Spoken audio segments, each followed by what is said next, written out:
Y siguiendo un poco con esta línea, una pregunta que yo personalmente tengo y se la hago a usted como joven estudiante de los 60, ¿no? Sí. Y estudiante universitario. Es mi impresión que las generaciones de jóvenes universitarios cambiaron mucho desde la década del 60, que fue tan particular en sí misma, ¿no? En el mundo, y de muchísimos sucesos que inspiraban a los jóvenes a mucha participación y muchas cosas. ¿Cómo lo contrasta usted, que lo vivió y fue joven y probablemente parte de un ímpetu que como joven está implícito, a lo que hoy usted ve en la sociedad argentina a los jóvenes universitarios? Mi apreciación personal es que, por supuesto, quizás dado por los contextos que son diferentes, sin duda, y muchas cosas que podemos atribuir, pero yo siento un poco más de apatía en cuanto a el querer participar, el querer cambiar, el querer generar esa revolución que todo joven un poco quiere. Sí. Ve las cosas, ve el ideal, lee los libros y quiere decir, bueno, empecemos a trabajar para esto. Sí. ¿Qué pasa hoy en Bueno, pasa que hay que ver la historia, digamos, ¿no? O sea, esto es un poco, también las sociedades funcionan como un péndulo, ¿no? O sea, esto es una cosa que ojalá que alguna vez uno se estabilice y quede en el medio en un equilibrio sano. Nosotros tuvimos, efectivamente, en los años 60 había muchísimo idealismo, había muchísimo activismo y bueno, supongo que podemos decir que derrapamos un poco, ¿no? Yo estoy ahora leyendo el libro de Galimberti, la historia de Galimberti es increíble, es un poco dar la respuesta a todo esto. Las locuras que hicieron la muchachada, digamos, los montoneros, en fin, los montoneros en particular, digamos. Digamos, bueno, entonces yo creo que, ¿qué pasa? De nuevo, la sociedad va aprendiendo a poco. Ese fracaso, ese desastre total, digamos, de no llegar a ningún lado y crear tanta matanza de un lado y del otro, ¿no es cierto? Porque una cosa produjo la otra, en fin. Y eso fue otra gran tragedia nacional. Me parece que es como casi natural que la gente se vuelva un poquito apática, digamos. Es decir, por otra parte,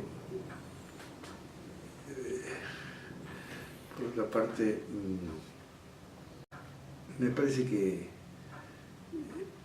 hay una cierta desilusión, me imagino, con la política. Que tampoco la política está funcionando bien. En la época de Ilía, el gobierno de Ilía,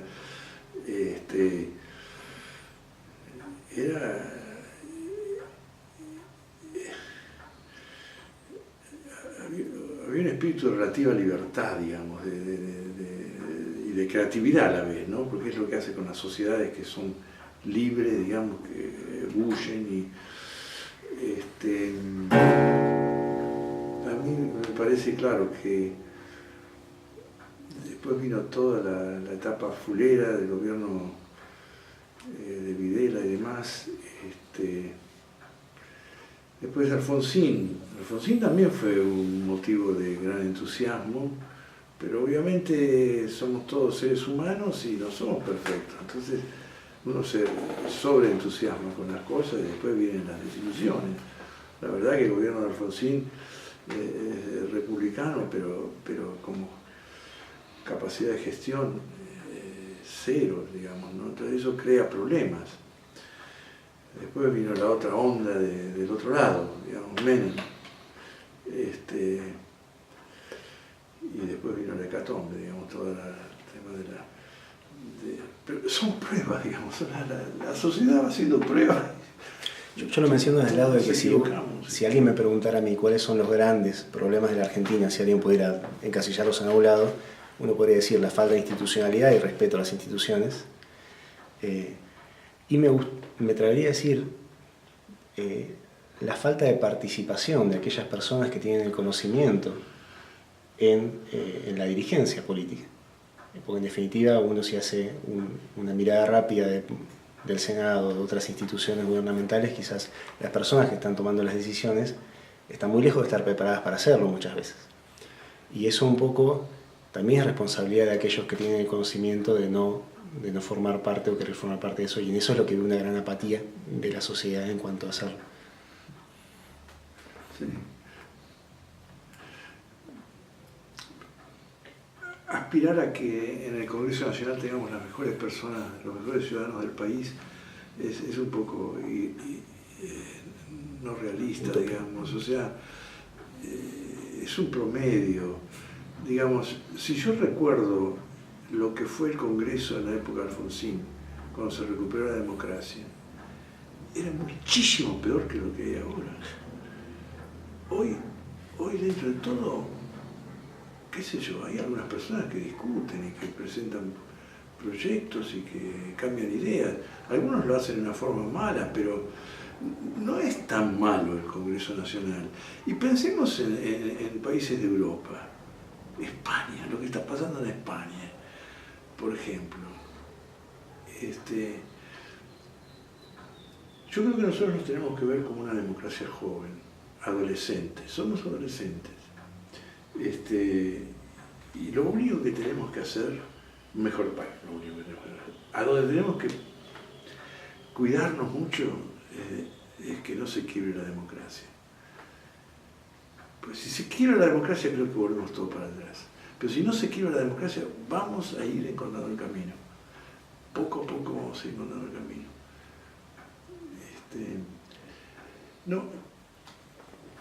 No podemos aspirar a demasiado tampoco, digamos. Todos los países del mundo tienen problemas.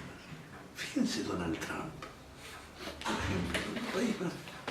Yo a veces pienso, un día estaba en Berlín y estaba parado en un lugar que a 3 metros a mi izquierda estaban los restos del muro de Berlín y a 3 metros a mi derecha estaban los restos de la Gestapo. Y yo pensé, este país, Alemania, es uno de los países más avanzados del mundo, en el momento que yo estaba ahí, pero también había sido uno de los más avanzados del mundo en el momento que llegó a tener esa pared y tener esa organización, que son de nuevo todas las cosas más horribles que han ocurrido en el siglo XX. A pocos metros de distancia una de otra, en el mismo país, el país más avanzado del mundo. Entonces, vos decís, pero caramba, se ve que los seres humanos somos imperfectos. Y yo creo que hay que vivir de esa manera, hay que tratar de contribuir a que las cosas sean lo mejor posible, pero aceptando tratando de ir mejorando, pero no esperando que todo se va a hacer perfecto de la noche a la mañana. Y de nuevo, nosotros somos muy jóvenes como sociedad. Prácticamente de democracia hemos tenido muy poco. De modo que, en fin, yo tengo esperanza. Con la educación tengo esperanza. Yo creo, ayer la escuchaba a una ex ministra de Educación, que es amiga mía y con quien yo trabajé cuando era presidente de la agencia. Ella era la ministra de Educación y la Secretaría de Ciencia y Tecnología dependía de la Educación. Así que vivimos bastante, discutimos cosas y yo. Pero las cosas que le escuchaba decir a ella, pobre, yo dije, pero ¿cómo puedes decir eso? Decía que no, que estaba en contra del examen, ¿no? Entonces decía que no había que tomar el examen, que había que acompañar al alumno, acompañarlo y ayudándolo, y qué sé yo, lo cual está bien, por supuesto. Pero entonces le preguntaban, pero entonces a un alumno hay que dejar que se reciba y que obtenga el certificado el último año de bachiller, digamos. Ah, no, ahí hay que tomar un examen. Pero entonces resulta que ella no quería que se tomara un examen todos los años, sino que se tomara el examen en el 5.º año. Entonces yo pensaba, pero digo, qué estupidez, porque no está en contra del examen, pero quiere que la mala noticia venga después de 5 años. Si vas a ayudar al alumno, mejor que te des cuenta de que anda mal en el primer año, y en el segundo, en el tercero, y lo acompañes. En general, en muchas de estas cosas, si se quiere, innovativas o alternativas o alguna palabra así, el planteo suele tener dificultades cuando uno pregunta si lo que estás criticando funcionase perfecto, ¿qué es lo que cambiarías? Porque a veces se propone un cambio de fundamento sobre algo que si funcionase bien no se tendría problemas. Entonces, ¿con qué se está peleando? Sí.